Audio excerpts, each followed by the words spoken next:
আমরা রাসূল সাল্লাল্লাহু আলাইহি ওয়াসাল্লামের সিরাত নিয়ে আলোচনা শুরু করেছিলাম। ওনার মক্কি জীবন কেমন ছিল আমরা আলোচনা করেছি।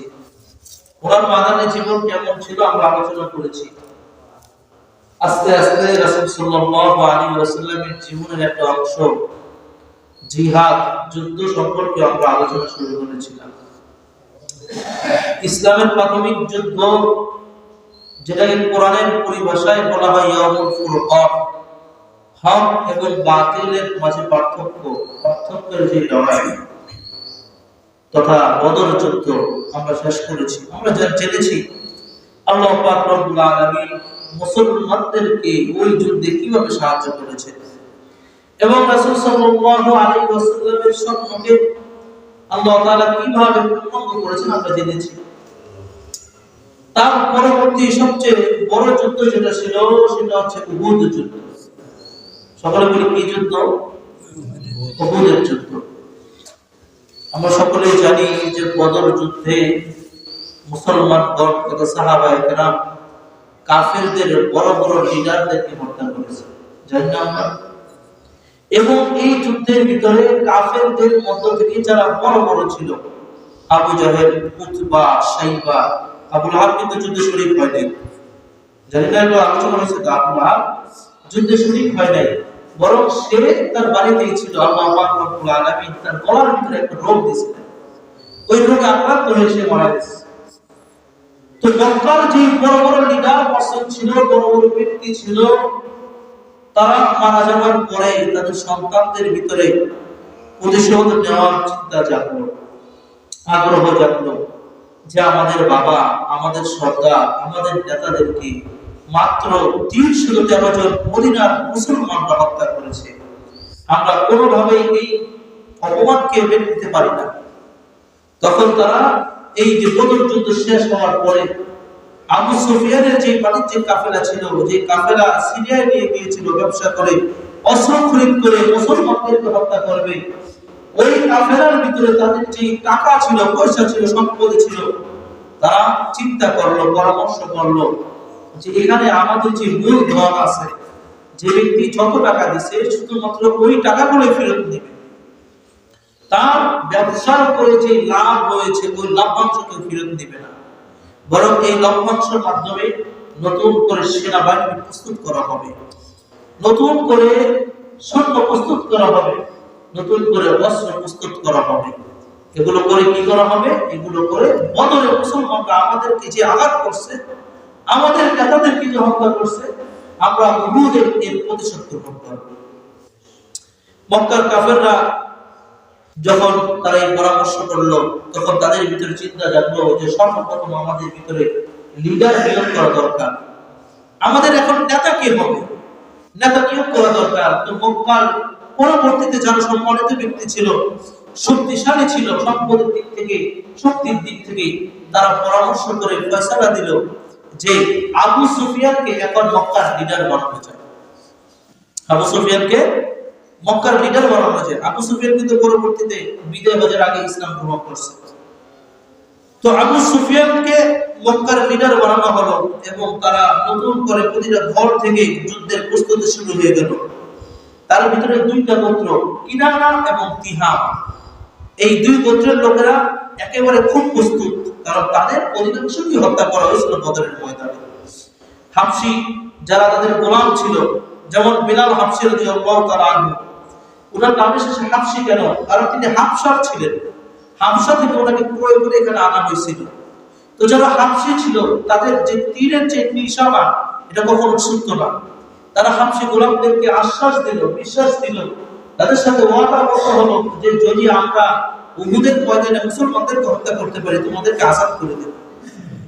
হাবশী গোলামদেরকে স্বাধীন করে দেওয়ার প্রতিশ্রুতি দিয়ে যুদ্ধের জন্য তারা তাদেরকে প্রস্তুত করলো এবং যাদের ভাই, বাবা, দাদা, চাচা বদরে মারা গেছে, এই সমস্ত লোকদেরকে সামনে রাখলো।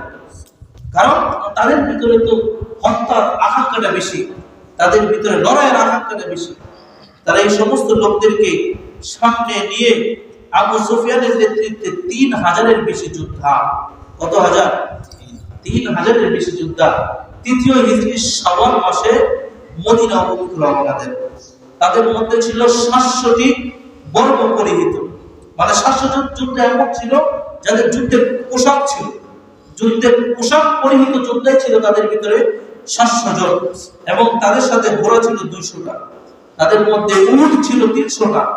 সঙ্গে তারা নেন 15 জন গায়িকা। কয়জন গায়িকা? 15 জন গায়িকা। প্রাচীনকালে যুদ্ধের মানে ইহুদি খ্রিস্টানদের যুদ্ধের একটা অবস্থা এমন ছিল যে তারা কিছু নায়িকা, কিছু গায়িকা, কিছু মেয়ে নিয়ে যেত, নৃত্যকার নিয়ে যেত। যখন তাদের দলের লোকেরা মার খাইতে থাকতো বা পরাজয়ের কাছাকাছি আসতো, তখন ওই মেয়েরা নেচে গিয়ে তাদের মনকে আরো চাঙ্গা করে দিত, লড়াইয়ের জন্য প্রস্তুত করে দিত, যেন তারা লড়াই থেকে পিছিয়ে না যায়। তো এই জন্য তারা মক্কার কাফেররা 15 জন গায়িকাকেও সাথে নিয়ে যান।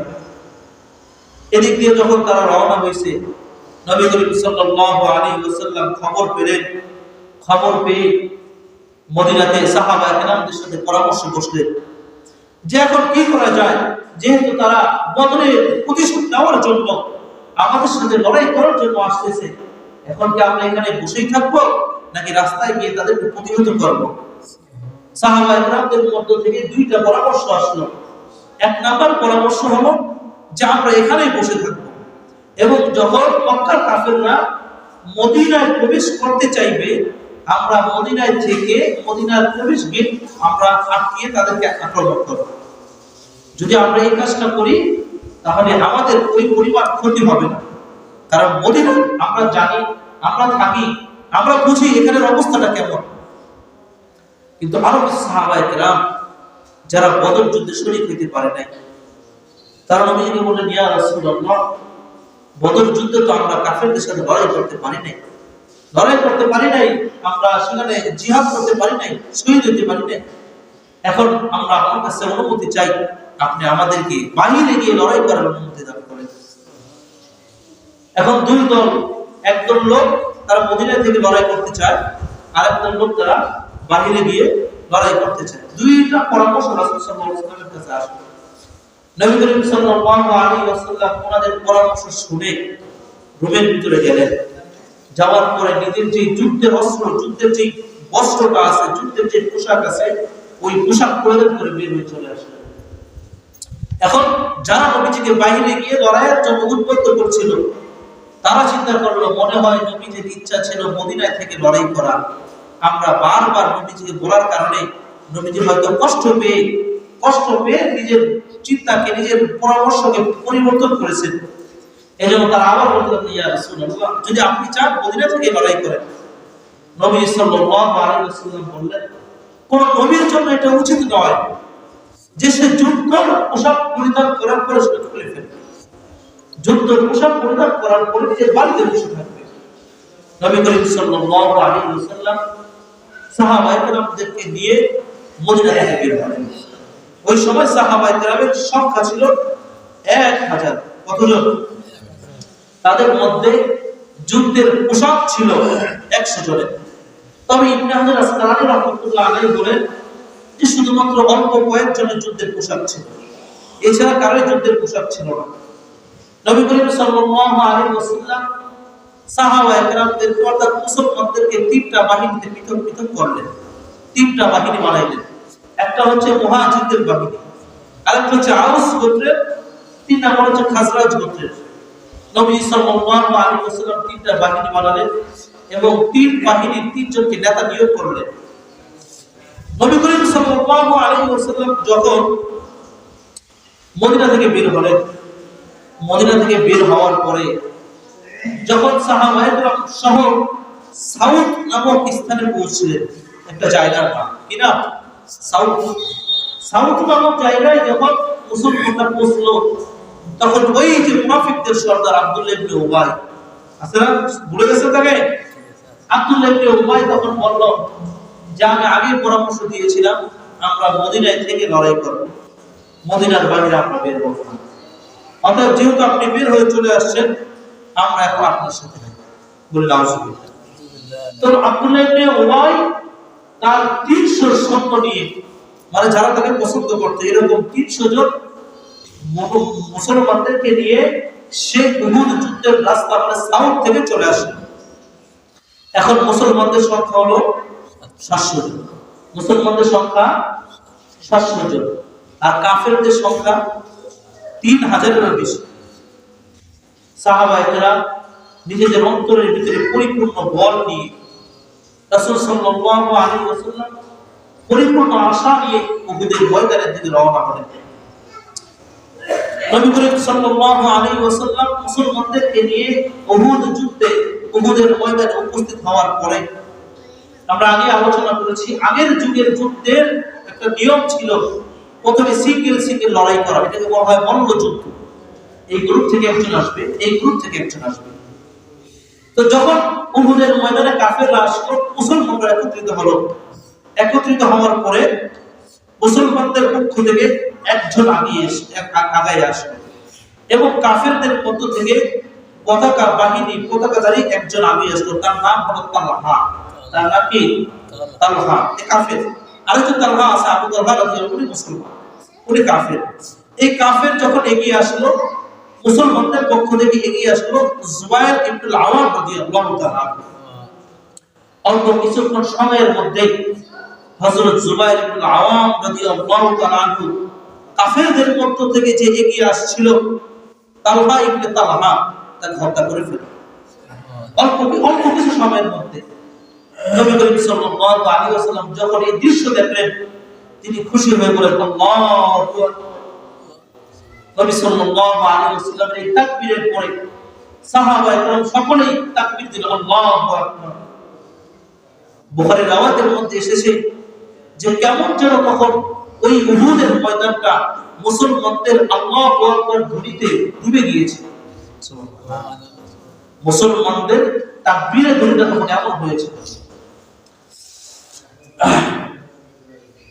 তালহার ভাই, কাফেরদের পক্ষ থেকে যে তালহা আসছিল, তালহার ভাই যখন উসমান যখন দেখলো যে আমার ভাই তালহাকে জুবায়ের ইবনুল আওয়াম অল্প কিছুক্ষণ সময়ের মধ্যে শেষ করে ফেলেছে, তার ভাই উসমান সঙ্গে সঙ্গে ময়দানে, উহুদের ময়দানে লাফায় আসলেন। এরা থেকে রাসূল সাল্লাল্লাহু আলাইহি ওয়াসাল্লামের চাচা হযরত হামজা রাদিয়াল্লাহু তাআলা আনহু ওই ময়দানের ভিতরে আসলেন, এবং অল্প কিছু সময়ের ভিতরে তালহার ভাই উসমানকে ধ্বংস করে ফেলেছে। নবী করিম সাল্লাল্লাহু আলাইহি ওয়াসাল্লাম এটা দেখে আবার খুশি হয়ে গেলেন।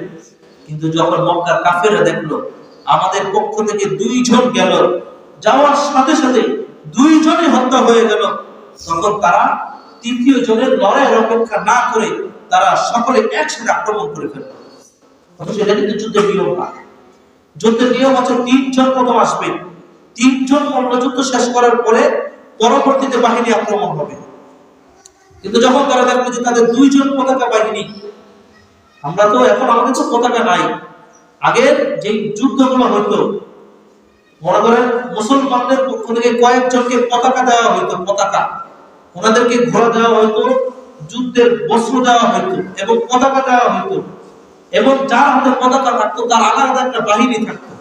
অর্থাৎ যার হাতে একটা পতাকা দেওয়া হতো সে একটা লিডার থাকতো। আর সাধারণ মানুষের হাতে কিন্তু পতাকা দেওয়া হতো না। যারা যুদ্ধের কলা কৌশল, যুদ্ধের রীতিনীতি সম্পর্কে ভালোভাবে জানে, শুধু তাদেরকে পতাকা দেওয়া হতো। তো যখন মক্কার কাফেররা দেখলো যে আমাদের 2 জন পতাকাবাহী নামলো ময়দানে, নামার সাথে সাথে তারা হত্যা হয়ে গেল, তো এখন মল্লযুদ্ধের তৃতীয় জনকে নষ্ট করে আমাদের সময় নষ্ট করে লাভ নাই, আমরা একসাথে আক্রমণ করব। মক্কার কাফেররা সময়কে নষ্ট না করে একসাথে মুসলমানদেরকে পরাজিত করার জন্য আক্রমণ করলো। কিন্তু ইতিহাস যদি আমরা দেখি, ওই সময় পর্যন্ত উহুদের ময়দানে মুসলমানরা কাফেরদের মধ্য থেকে কাফেরদের 11 জন পতাকা বাহিনীকে হত্যা করছে। কয়জন? 11 জন। আর মুসলমানদের পতাকা বাহী ছিল 3 জন। কাফেরদের 11 জন হত্যা হয়ে গেছে, এবং ওই সময় পর্যন্ত কাফেরদের মধ্য থেকে মোট 37 জনকে মুসলমানরা হত্যা করছে। কাফেররা যখন এই দৃশ্য দেখলো যে বদরে যে প্রতিশোধ নেওয়ার জন্য আমরা আসছিলাম, এখন তো মনে হইতেছে যে উহুদেও আমাদেরকে মেরে ধুসিয়ে দেওয়া হবে। মুসলমানরা যখন আস্তে আস্তে জয়ের দিকে আগাইতেছিল, ওই সময় মুসলমানদের থেকে একটা ভুল হয়ে গেল। নবী করিম সাল্লাল্লাহু আলাইহি ওয়াসাল্লাম উহুদের শুরুতে জাবালে রুমের উপরে 50 জন তীরন্দাজ বাহিনীকে দাঁড় করিয়ে রাখছে। তাদের নেতা বানান আব্দুল্লাহ ইবনে জুবাইর রাদিয়াল্লাহু তাআলা আনহুকে। এবং নবীজি বলেন যে উহুদের ময়দানে আমরা পরাজয় বরণ করি অথবা আমরা জয়ী হই, যদি আমরা জয়ী হই অথবা পরাজয় বরণ করি, তারপরেও তোমাদের এই 50 জনের মধ্য থেকে কেউ যেন আমাদের ওখানে না আসে। যখন মুসলমানরা জাবালে রুমের উপর ছিল, খালিদ বিন ওয়ালিদ, যিনি ওই সময় পর্যন্ত ইসলাম গ্রহণ করেন নাই, তিনি বারবার ওই পাহাড় দিয়ে তার বাহিনী নিয়ে আসার চেষ্টা করতেছেন, কিন্তু মুসলমানদের ওই 50 জন সেনাবাহিনীর কারণে, তীরন্দাজের কারণে তার সেনাবাহিনী নিয়ে সে ঢুকতে পারেনি। এমন একটা অবস্থা হলো যে তিনি নিরাশ হয়ে গেলেন, যে মনে হয় আজকে আমি আক্রমণই করতে পারবো না। কিন্তু যখন মুসলমানরা দেখলো কাফেরদের মধ্য থেকে 37 জনকে হত্যা করা হয়েছে এবং তাদের 11 জন পতাকা বাহিনীকে মুসলমানরা হত্যা করেছে, মুসলমানরা নবী করিম সাল্লাল্লাহু আলাইহি ওয়াসাল্লামের আদেশ ভুলে গেলেন এবং তারা গনিমত নেওয়ার জন্য জাবালে রুম থেকে নেমে উহুদের ময়দানে চলে আসলেন। উহুদের ময়দানে যখন তারা চলে আসলো, এই সুযোগে ওই যে সুড়ঙ্গ পথ জাবালে রুম দিয়ে যারা প্রবেশ করতে চাইতেছিল, তারা জাবালে রুম দিয়ে প্রবেশ করা শুরু করলো। কাফেরদের, মক্কার মুশরিকদের বড় একটা বাহিনী ওই সময় মুসলমানদের উপর আক্রমণ করে দিল। নিমিষের ভিতরে জয় কেমন যেন পরাজয়ে পরিবর্তন হয়ে গেল। ইতিহাসবিদগণ লেখেন যে ওই সময় মুসলমানকে হত্যা করা হইতেছে নাকি কাফেরকে হত্যা করা হইতেছে এটা বোঝাই যেতেছে। কারণ কাফেরদের সংখ্যা ছিল 3000-এর বেশি, মুসলমানদের সংখ্যা ছিল 700 জন। আল্লাহ পাক রব্বুল আলামিন আগে আমাদেরকে জানায় দিয়েছেন, ওয়াইদ সাদাকাকুমুল্লাহু ওয়া'দাহু, আল্লাহ তাআলা তার ওয়াদাকে বাস্তবায়িত করবেন যতক্ষণ পর্যন্ত তোমরা নবীর আদেশকে মানবে। যখন মুসলমানরা নবী করিম সাল্লাল্লাহু আলাইহি ওয়াসাল্লামের আদেশকে উপেক্ষা করে গনিমত নেওয়ার জন্য জাবালে রুম থেকে নেমে আসলেন, আল্লাহ পাক রব্বুল আলামিন নিজের ওয়াদা ভঙ্গ করে ফেললেন। যেটা আল্লাহ ওয়াদা করেন নাই, ওয়াদা তো তখন পূর্ণ হবে যখন তারা নবীর আদেশকে মানবে। নিমিষে দেখা যায় মুসলমানদের মধ্য থেকে 70 জন সাহাবায়ে কেরাম শাহাদাত বরণ করেন। বদরে কাফেরদের ভিতর থেকে 70 জনকে হত্যা করা হয়েছে, আর উহুদে আমাদের সাহাবায়ে কেরামদের মধ্য থেকে 70 জন সাহাবায়ে কেরাম শহীদ হন। আল্লাহ পাক রব্বুল আলামিন এটার দ্বারা আমাদেরকে পরীক্ষা করছে। সাহাবায়ে কেরামের এই বিরহের দ্বারা অন্যান্য যারা ছিলেন তাদেরকে পরীক্ষা করছে। সাহাবায়ে কেরামদের মধ্য থেকে যখন 70 জন শাহাদাত বরণ করলেন, শাহাদাত বরণ করার পরে নবী করিম সাল্লাল্লাহু আলাইহি ওয়াসাল্লামের পাশে থাকা আনসার 6 জন সাহাবায়ে কেরাম, কয়জন? 6 জন সাহাবায়ে কেরাম, 6 জন সাহাবায়ে কেরাম যারা নবীজির পাশে ছিল, নবীজিকে রক্ষা করার জন্য নবীজির পাশে ছিল। তীর এত পরিমাণ আসতে লাগলো যে নবীজির পাশে থাকা এই 6 জন সাহাবায়ে কেরামের ভিতরে 4 জন শুরুতে হত্যা হয়ে যায়। তাদের ভিতরে হযরত আবু তালহা রাদিয়াল্লাহু তাআলা আনহু, যেটা আগেও আমি আলোচনা করেছি যে যিনি জিহাদের ময়দানে তিনি নবীজির চেহারার দিকে চেহারা দিয়ে তাকিয়েছিলেন। কাফেরদের পক্ষ থেকে যতগুলো তীর আসছে সবগুলো তীর হযরত তালহা রাদিয়াল্লাহু তাআলার পিঠের ভিতরে ছিল। হযরত তালহা রাদিয়াল্লাহু তাআলা আনহু এবং সাদ বিন আবি ওয়াক্কাস রাদিয়াল্লাহু তাআলা আনহু ওই সময় পর্যন্ত জীবিত। 6 জনের মধ্য থেকে 4 জন শহীদ, 2 জন তখন পর্যন্ত জীবিত। এই সময় নবী করিম সাল্লাল্লাহু আলাইহি ওয়াসাল্লামের উপর চতুর্দিক থেকে খালি তীরের উপর তীর আসতেছে। 3000 সাহাবা, 3000 মুশরিক, 3000 কাফের, এর ভিতরে যদি 100 জন কাফের তীর বসাইতে থাকে, চিন্তা করেন 1 মিনিটে তীর আসবে 100টা। 100টা তীর আসবে না? 1 মিনিটের মধ্যে তীর আসবে 100টা। তো 6 জন সাহাবায়ে কেরাম ওই জায়গায়, তো তারা কিভাবে নবী করিম সাল্লাল্লাহু আলাইহি ওয়াসাল্লামকে রক্ষা করতেছিলেন? হযরত আবু তালহা রাদিয়াল্লাহু তাআলা এবং সাদ বিন আবি ওয়াক্কাস রাদিয়াল্লাহু তাআলা নিজেদের জীবনের শেষ রক্তকণা পর্যন্ত নবী করিম সাল্লাল্লাহু আলাইহি ওয়াসাল্লামের সাথে ছিলেন। এমনকি তাদের শরীরে তীর বিদ্ধ হওয়ার পর দাঁড়িয়ে ছিলেন যতক্ষণ পর্যন্ত তাদের শরীরের ভিতরে রূহ ছিল। নবী করিম সাল্লাল্লাহু আলাইহি ওয়াসাল্লাম যখন সেখানে ছিলেন, তীর আস্তে আস্তে হঠাৎ করে উতবা বিন আবি ওয়াক্কাস রাসূল সাল্লাল্লাহু আলাইহি ওয়াসাল্লামকে লক্ষ্য করে পাথর নিক্ষেপ করতে লাগলো। তার পাথর রাসূল সাল্লাল্লাহু আলাইহি ওয়াসাল্লামের যে মাথার একটা মুকুট ছিল, যুদ্ধের একটা কি বলে আপনার শিরস্ত্রেণ যেটা ছিল, মাথা যেন বড় বড় আঘাত থেকে রক্ষা পায়, সেটার ভিতরে আসে। সেটার ভিতরে আসার পরে ওই পাথরের আঘাতে নবী করিম সাল্লাল্লাহু আলাইহি ওয়াসাল্লামের নিচের বাড়ির একটা দাঁত ভেঙে যায় এবং রাসূল সাল্লাল্লাহু আলাইহি ওয়াসাল্লামের নিচের যে ঠোঁট আছে এই ঠোঁট ভেঙে রক্ত বের হইতে থাকে। নবী করিম সাল্লাল্লাহু আলাইহি ওয়াসাল্লাম ওই সময় দাঁড়িয়ে ছিলেন। এমনই সময় আরেকজন কাফের, তার নাম হচ্ছে আব্দুল্লাহ ইবনে কামিয়া। আব্দুল্লাহ ইবনে কামিয়া সে ঘোড় সাওয়ার করে ঘোড়া দিয়ে এসে তার তরবারি দিয়ে নবীজির মাথার যে মুকুটটা ছিল, যে শিরচ্ছদটা ছিল, সেই শিরচ্ছদের ঘাড়ের ভিতরে একটা আঘাত করে, জোরে একটা আঘাত করে। নবী করিম সাল্লাল্লাহু আলাইহি ওয়াসাল্লাম এই আঘাত এত জোরে পড়ে তিনি মাটির ভিতরে পড়ে যান। নবী করিম সাল্লাল্লাহু আলাইহি ওয়াসাল্লাম মাটির ভিতরে পড়ে যাওয়ার পরে ওই আব্দুল্লাহ ইবনে কামিয়া বলেন, খুযহা ওয়া আনা কামিয়া, হে মুহাম্মদ তুমি আমার আঘাতকে গ্রহণ করো, আমি ইবনে কামিয়া। মানে বলতেছে যে বদলে যে আমার বাবাকে হত্যা করছিলাম তার প্রতিশোধ আমি নিতেছি, এখন তোমরা আমাদের আঘাতকে গ্রহণ করো। নবী করিম সাল্লাল্লাহু আলাইহি ওয়াসাল্লাম রক্ত মুছতে মুছতে বললেন, আম আকাল্লাহু, আল্লাহ পাক রব্বুল আলামিন তোমাকে হালাক করে দিক, তোমাকে ধ্বংস করে দিক। ফাতহুল বারি নামে একটা কিতাব আছে, বুখারী শরীফের যে সমস্ত সরা আছে, নোট আছে, এই নোটগুলোর ভিতরে সবচেয়ে বড় এবং সবচেয়ে প্রসিদ্ধ এই ফাতহুল বারির ৭ নম্বর খণ্ডের ৩৬৬ নম্বর পৃষ্ঠার মধ্যে আছে যে এই উহুদ যুদ্ধের পরে আব্দুল্লাহ ইবনে কামিয়া একবার ছাগল চরানোর জন্য যান। তখন কিছু ছাগল হঠাৎ করে পাগল হয়ে যায়, জঙ্গি হয়ে যায়। মানে জঙ্গলের কিছু ছাগল আছে না যেগুলো কারো বশ মানে না, এরকম হয়ে আব্দুল্লাহ ইবনে কামিয়াকে ছিঁড়ে ছিঁড়ে খায়। বুঝলেন কথাটা? মানে আমাদের যদি একটা গরু আমাদের বস্তুগুলোকে ছিঁড়ে ছিঁড়ে খায় তাহলে আমাদের অবস্থাটা কি হবে? ফাতহুল বারির ভিতরে এটা এসেছে, বুখারীর সবচেয়ে বড় সরা এটা। তো আব্দুল্লাহ ইবনে কামিয়াকে রাসূল বলেন, আকাল্লাহু, আল্লাহ তাআলা তোমাকে হালাক করে দেখ, তোমাকে ধ্বংস করে দেখ। উহুদের যুদ্ধের পরেই আল্লাহ পাক রব্বুল আলামিন জঙ্গি ছাগলের মাধ্যমে আব্দুল্লাহ ইবনে কামিয়াকে ধ্বংস করে দিয়েছেন। আব্দুল্লাহ ইবনে কামিয়া নবী করিম সাল্লাল্লাহু আলাইহি ওয়াসাল্লামের উপর আক্রমণের পর কিছুক্ষণ পরেই ছড়িয়ে ছিটিয়ে থাকা সমস্ত সাহাবা একরাম নবী করিম সাল্লাল্লাহু আলাইহি ওয়াসাল্লামের পাশে এসে একত্রিত হয়ে যান।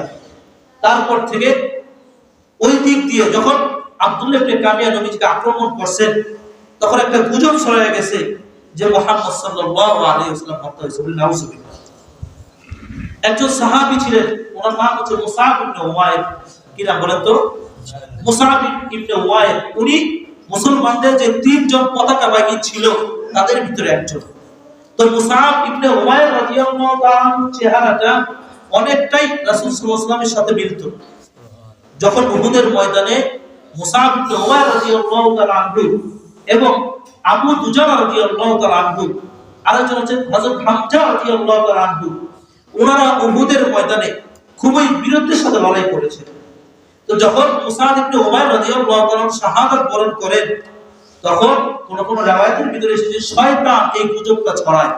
কোন কোন riwayতের ভিতরে এসেছে যে কাফেররা এই গুজব ছড়ায় যে ইন্না মুহাম্মাদান ক্বাদ ক্বাতালা, যে মুহাম্মদ সাল্লাল্লাহু আলাইহি ওয়াসাল্লাম নাউজুবিল্লাহ হত্যা হয়েছে। মুসলমানগণ যখন সাহাবায়ে কেরাম যখন শুনলেন যে মুহাম্মদ সাল্লাল্লাহু আলাইহি ওয়াসাল্লাম হত্যা হয়েছে তখন তাদের অধিকাংশের অন্তর থেকে তাদের মনোবল দুর্বল হয়ে গেল এবং তাদের ভিতর থেকে মুনাফিকদের সাথে যাদের একটু উঠা বসা ছিল, আব্দুল্লাহ ইবনে উবাইয়ের লোক যারা ছিল, তারা বলতে লাগলো আমাদের সরকার আব্দুল্লাহ ইবনে উবাই আগেই বলেছিল যে না, ওই যুদ্ধে আমরা গিয়ে লড়াই করব না, বরং আমরা মদিনা থেকে লড়াই করব। অতএব এখানে থেকে কোনো লাভ নাই, আসো আমরা চলে যাই। নাউজুবিল্লাহ। তো এই যে এই পরিস্থিতির কারণে কাফেররা তারা মনে করলো যে মনে হয় আসলে মুহাম্মদ হয়েছে। তো যখন আব্দুল্লাহ ইবনে কামিয়া মুহাম্মদ সাল্লাল্লাহু আলাইহি ওয়াসাল্লামের কাঁধের ভিতরে আক্রমণ করেন এবং নবী করিম সাল্লাল্লাহু আলাইহি ওয়াসাল্লাম পড়ে যান, পড়ে যাওয়ার কিছুক্ষণ পরে সাহাবায়ে কেরাম সকলেই নবী করিম সাল্লাল্লাহু আলাইহি ওয়াসাল্লামের পাশে এসে সমবেত হয়ে যান। আর অপরদিকে আবু সুফিয়ান এবং তার যে সমস্ত বাহিনীরা ছিল তারা সকলেই মনে করেছে যে আমাদের একমাত্র লক্ষ্য মুহাম্মদকে হত্যা করা, আর আমরা তো মুহাম্মদকে হত্যা করেই ফেলেছি, অতএব এখানে থেকে লড়াই করে তো আমাদের কোনো লাভ নাই। অতএব তারাও উহুদের ময়দান থেকে উহুদ পাহাড়ের উপর উঠে গেল। নবী করিম সাল্লাল্লাহু আলাইহি ওয়াসাল্লামের যখন এই গুজবটা যখন ছড়ায় গেল, তারা মক্কার কাফেররা পাহাড়ের উপর উঠে গেল। পাহাড়ের উপর ওঠার পরে আবু সুফিয়ান মক্কার পাহাড়ের উপর উঠে বলতেছে, তোমাদের মধ্যে কি মুহাম্মদ এখনো বেঁচে আছে? সাহাবায়ে কেরাম কিছুই বললেন না। আবার বলতেছে যে তোমাদের মধ্যে কি আবু কুহাফার পুত্র আবু বকর বেঁচে আছে? সাহাবায়ে কেরাম এখনো চুপ, কিছু বলতেছেন না। তারপর আবু সুফিয়ান আবার জিজ্ঞেস করলো, তোমাদের মধ্যে কি খাত্তাবের পুত্র অর্থাৎ ওমর ফারুক এখনো জীবিত আছে? মুসলমানগণ এখনো চুপ করে রইলেন। নবী করিম সাল্লাল্লাহু আলাইহি ওয়াসাল্লাম জিজ্ঞেস করলেন, তোমাদের কি হলো? আলা তুজিবু লাহু, তোমরা কাফেরদের কথার উত্তর দিচ্ছ না কেন? সাহাবায়ে কেরাম জিজ্ঞেস করলেন, ইয়া রাসূলুল্লাহ, আমরা তাদের কথা কি উত্তর দিব? নবী করিম সাল্লাল্লাহু আলাইহি ওয়াসাল্লাম তখন তাদেরকে সাহাবায়ে কেরামদেরকে উত্তর শিখিয়ে দিলেন। আবু সুফিয়ান বললেন, উ'লু হুবল, উ'লু হুবল। হুবল হচ্ছে একটা মূর্তির নাম, যে মূর্তির পূজা মক্কার কাফেররা করত। আবু সুফিয়ান তখন বলল, উ'লু হুবল, উ'লু হুবল, হুবলের জয়, হুবলের জয়। নবী করিম সাল্লাল্লাহু আলাইহি ওয়াসাল্লাম কাফেরদেরকে বললেন, তোমরা বলো আল্লাহু আ'লা ওয়া আজাল, একমাত্র আল্লাহ তাআলাই উঁচু, আল্লাহ তাআলাই বিজয়ী। আবু সুফিয়ান আবার বলল, লানাল উজ্জা ওয়ালা উজ্জাকুম ইন্নাল উজ্জা, আমাদের জন্য উজ্জা আছে। উজ্জা হচ্ছে একটা দেবীর নাম, যাকে মক্কার কাফেররা মা মনে করত, যে আমাদের জন্য উজ্জা মা আছে। ওয়ালা উজ্জা লাকুম, আর তোমাদের জন্য তো উজ্জা নাই। নবী করিম সাল্লাল্লাহু আলাইহি ওয়াসাল্লাম সাহাবায়ে কেরামদেরকে শিখিয়ে দিলেন, তোমরা বলো আল্লাহু মাওলানা ওয়ালা মাওলাকুম, আল্লাহ তাআলা আমাদের অভিভাবক আর তোমাদের কোনো অভিভাবক নাই। ওমর ফারুক রাদিয়াল্লাহু তাআলা তখন বললেন, এই মজলিসের ভিতরে মুহাম্মদ সাল্লাল্লাহু আলাইহি ওয়াসাল্লাম জীবিত আছেন, আবু কুহাফার পুত্র আবু বকর জীবিত আছেন, এবং খাত্তাবের পুত্র ওমর ফারুক রাদিয়াল্লাহু তাআলা জীবিত আছেন, এবং তুমি যা বলতেছো আবু সুফিয়ান, তুমি যা বলতেছো এই সব কিছু মুহাম্মদ সাল্লাল্লাহু আলাইহি ওয়াসাল্লাম আমাদের মাঝে এখানে বসে বসে শুনতেছেন। অর্থাৎ নবী করিম সাল্লাল্লাহু আলাইহি ওয়াসাল্লাম আমাদের ভিতরে জীবিত আছেন। আবু সুফিয়ান বলল, ঠিক আছে, এখন তো আমরা লড়াই শেষ করে পাহাড়ের উপর চলে এসেছি, ঠিক আছে, বদরের প্রতিশোধ নেওয়ার জন্য এবং তোমরা উহুদের প্রতিশোধ নেওয়ার জন্য আমরা আবার একটা ডেট করি। ওই বছর আমরা আবার এই বদরের ময়দানে তোমাদের সাথে লড়াই করব। ওমর ফারুক রাদিয়াল্লাহু তাআলা বলেন, ঠিক আছে, তোমরা তারিখ ঠিক করো, বদরের প্রতিশোধ নেওয়ার জন্য আমরা আবার বদরের ময়দানে উপস্থিত থাকব। পরবর্তী বছর নবী করিম সাল্লাল্লাহু আলাইহি ওয়াসাল্লাম 2000 সাহাবায়ে কেরামদেরকে নিয়ে বদরে রওনা হন এবং বদরে যায় 8 দিন অবস্থান করেন। আবু সুফিয়ান তার বাহিনী নিয়ে আসেন। আসার পরে সামনে মারকুল জাহরান নামক একটা স্থানে যখন পৌঁছানোর পরে আবু সুফিয়ানের বাহিনী তাকে পরামর্শ দেয় যে মাত্র 313 জন লোক তারা বদরের ময়দানে ছিল, আমরা তাদের সাথে 1000-এর বেশি থেকেও লড়াই করে জিতে আসতে পারি নাই। 3000-এর বেশি যাওয়ার পরে প্রথমের দিকে আমাদের অনেককেই তারা হত্যা করে ফেলছে। এখন তারা 2000 জন বাহিনী নিয়ে আমাদের আগে বদরে উপস্থিত হয়েছে। আমরা মনে করি যে বদরে যাওয়া আমাদের জন্য বোকামি ছাড়া অন্য কিছু হবে না। আবু সুফিয়ান তখন তার সৈন্য বাহিনীর এই পরামর্শ শুনে মারকুল জাহরান নামক স্থান থেকে চলে যান এবং নিজ বাড়িতে গিয়ে মানে একেবারে তারা মক্কায় চলে যান। নবী করিম সাল্লাল্লাহু আলাইহি ওয়াসাল্লাম 8 দিন সেখানে অবস্থান করেন।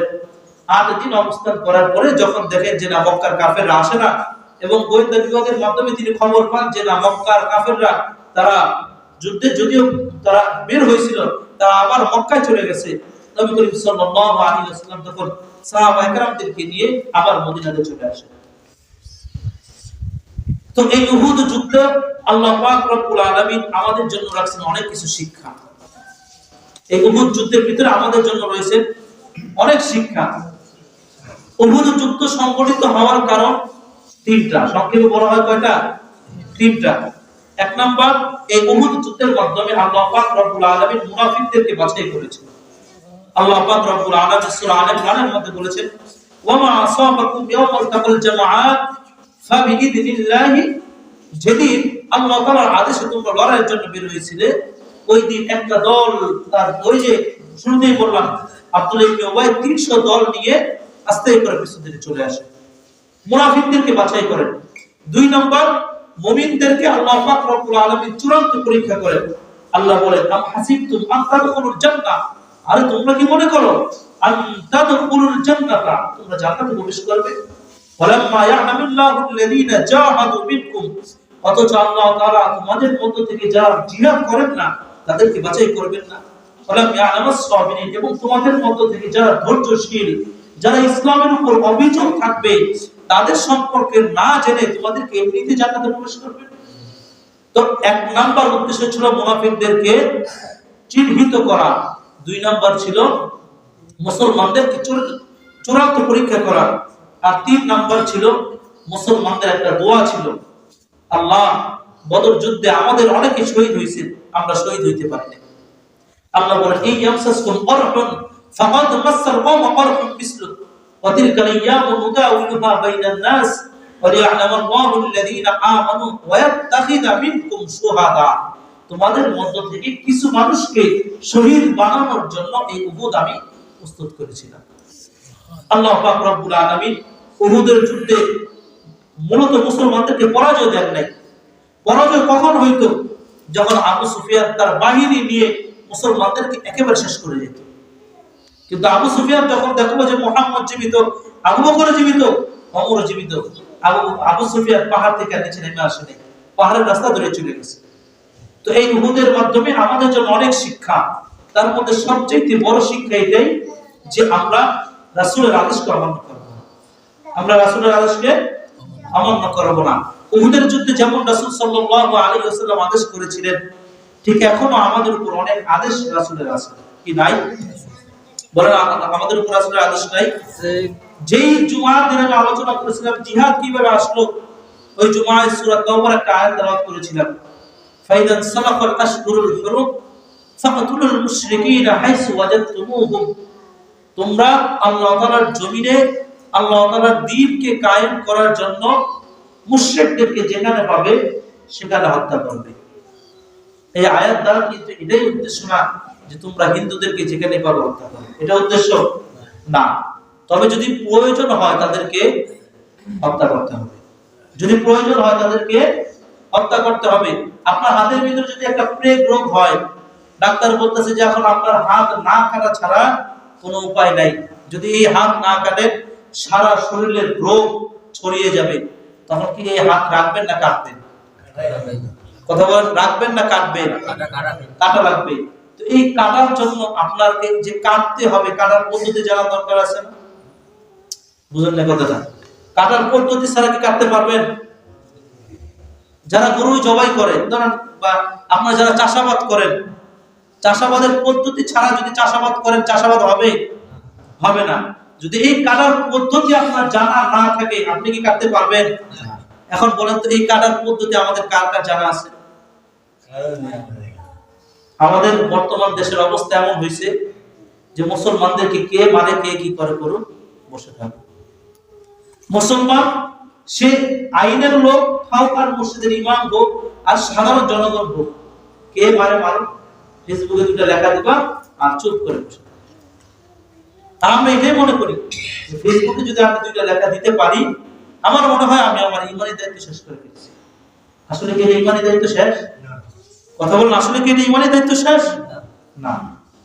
এটা যদি ইমানি দায়িত্ব শেষ হয়ে যেত, আল্লাহ পাক রব্বুল আলামিন তো কোরআনে এত আয়াত নাযিল করার কোনো দরকারই ছিল না। এটাই বলে দিতেন, মুসলমান একজনকে মারার পরে এক জায়গায় তুমি একটা লেখা দিয়ে দিও, তাহলেই হয়ে যাবে। তোমার খাতার ভিতরে একটা লেখা লিখে রাখো যে আজকে অমুক জায়গায় চট্টগ্রামে একজন মুসলমানকে মারছে। আমরা জিহাদের চেতনা তো আমাদের ভিতরে নাই।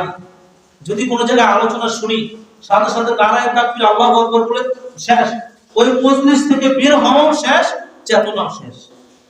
চেতনা যদি ভিতরে থাকে, এটা শিখার দরকার আছে না? এটা যদি আপনি না শিখেন, আপনি এটা করবেন কিভাবে? আজকে যদি এই মুর্শিদের উপর একটা আক্রমণ আসে, আমাদের ভিতরে এমন কেউ নাই যে আমরা আক্রমণকে প্রতিহত করতে পারবো? কেউ? কথা বলেন, কেউ পারবো? আমাদের সামনে যদি রাইফেল গুলো এনে রেখে দেওয়া হয়, কেউ মারতে পারবো? পারবো না। অথচ দেখেন বাংলাদেশে কয়জন হিন্দু সংখ্যাগরিষ্ঠ, তারা তো নিজেদেরকে সংখ্যালঘু বলে। তারপরেও তারা এত মুসলমানের ভিতরে একজন মুসলমান হত্যা করছে। এখন ওপেনে বাহিনী করতেছে, এমনিতে করতেছে। তাদের সৈন্য আছে, অস্ত্র আছে, টাকা আছে, দল আছে, লোক আছে। আমাদের মুসলমানের আমরা মনে করি সব আছে, কিন্তু আমাদের কিছুই নেই। আল্লাহ পাক রব্বুল আলামিন আমাদের এই বাংলাদেশের উপর রহম নাযিল করেন এবং এখানে মুসলমানদেরকে তিনি রক্ষা করেন। আল্লাহ পাক রব্বুল আলামিন বাংলাদেশে ইসলামী হুকুমত প্রতিষ্ঠা করার তৌফিক দান করেন। সকলে বলি আমিন। আল্লাহ পাক রব্বুল আলামিন আমাদেরকে বুঝার এবং আমল করার তৌফিক দান করেন।